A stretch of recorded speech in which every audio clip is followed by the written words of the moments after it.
Carlos Bledsoe grew up in Memphis, Tennessee, to a Baptist family. He too wanted to follow in his father's footsteps and join the family's tour bus business. Carlos was an athletic and outgoing kid who enjoyed music, girls, and cracking a joke or two. It was perhaps one of the happiest moments of my life to see graduation night for him to graduate from high school. And you know, he had one of the biggest smiles on his face that you could see. Shots rang out at this Little Rock shopping center shortly after 10 o'clock Monday morning. The victims, 2 U.S. Army soldiers standing outside this Army-Navy recruiting center. 23-year-old Private William Long of Conway was killed. A guy opened fire. He killed 1 soldier, hurt another. Just this morning, this suspect, you see him there, went before a judge. He was born Carlos Bledsoe, but converted to Islam and changed his name to Abdulhakim Muhammad. I don't think it was murder, because murder is when a person kills another person without justified reason. And I thought what I did was Islamic justified, and also justifies, you know, common sense, you know. U.S. soldiers are killing innocent Muslim men and women, and we believe that we have to strike back. How could Carlos, an all-American boy from Tennessee, feel justified murdering another all-American boy from Arkansas? This did not come from something that he learned growing up. This is not the son we raised. This is someone else. This is not Carlos. This is Abdulhakim. His behavior was changed.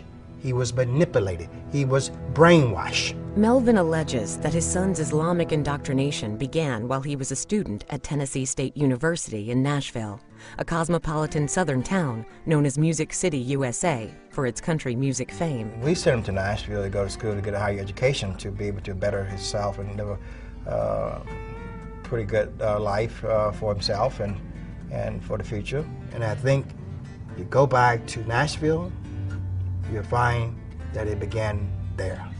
He got involved with going to a mosque called the Islamic Center of Nashville. In Nashville, this smiling young man began to hate Jewish and Christian Americans, a hatred that ultimately caused him to reject his former hero, Martin Luther King.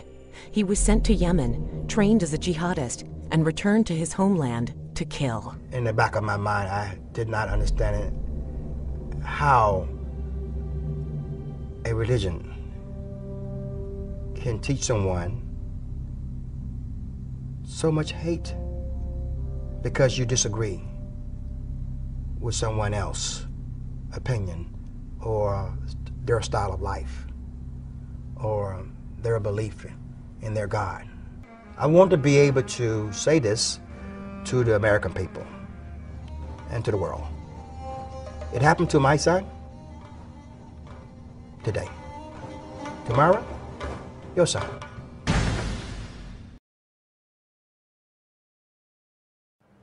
Konnichiwa. Suzuki Hiroyuki to iimasu. Hello, my name is Hiroyuki Suzuki. I'm the minister at Shiroamu Christian Church in Chiba, and I also work to rehabilitate people in jail in Fuchu prison. I lived in the Yakuza world for 17 years. I'm now living a new life for 17 years as Christ's disciple. その私がヤクザの世界に飛び込んだ理由っていうのは The reason I got into the Yakuza is when I was 17 years old, I had a fight with Yakuza, and I didn't know who they were. I punched 3 of them by chance, but then dozens of Yakuza ganged up on me. I wasn't afraid of these people, but I was afraid of the organization. It was such a simple reason.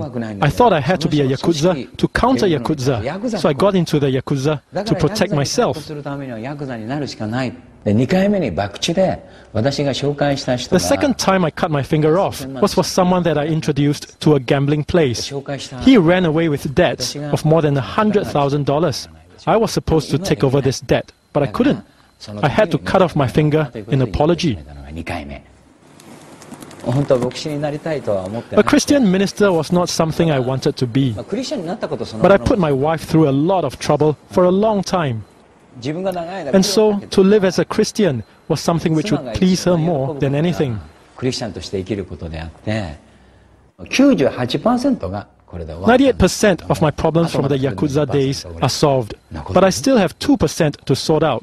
だから電話で脅されるのはしょっちゅうあり I ますよ still ね。 get threatened by phone calls quite 留 often. 守番に電話が入ってる On my answering machine, a message like, "Hey, you want to die? I'll kill you." ありますよね。